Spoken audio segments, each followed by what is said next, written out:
அனைவருக்கும் வணக்கம். ஒரே இரவில் அழிந்த சகாப்தம். சுமார் 25 வருஷத்துக்கு முன்னாடி 2001ல நடந்த நிகழ்வு இது. ஒரு ராஜ குடும்பமே உயிரிழந்தது.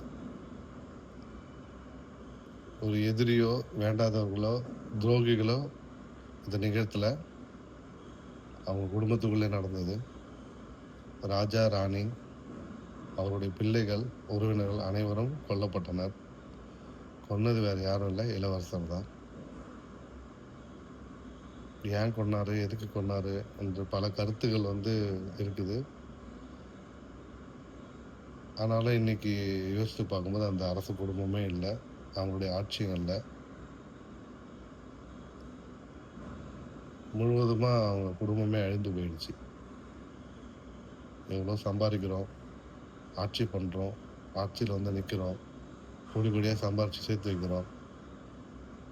பார்த்துக்குங்க. ஒரு நைட்ல எது வேணா எப்படி வேணா நடக்கலாம். இன்னைக்கு இருக்கிறது நாளைக்கு இருக்காது. ஆட்சி செய்யறவங்க தயவு செய்து மக்களுடைய நலனை கருத்தில் கொண்டு ஆட்சி செய்யணும். அதை விட்டுட்டு பணம் நிறைய சேர்க்கணும், தன்னுடைய வம்சத்தை பெருக்கணும், தன்னுடைய சுற்றி இருக்கிறவங்கள வலிமையாகவும் வளமையானதாகவும் மாற்றணும்னு சொல்லிட்டு பண்ணாதீங்க. மக்களுக்கு ஒரு நல்ல ஆட்சியை கொடுங்க. அப்பதான் நீங்க ஒரு நல்ல ஆட்சியாளர்.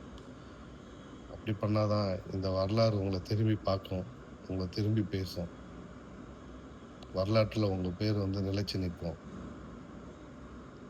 ஆட்சி வேணும்னு சொல்லிட்டு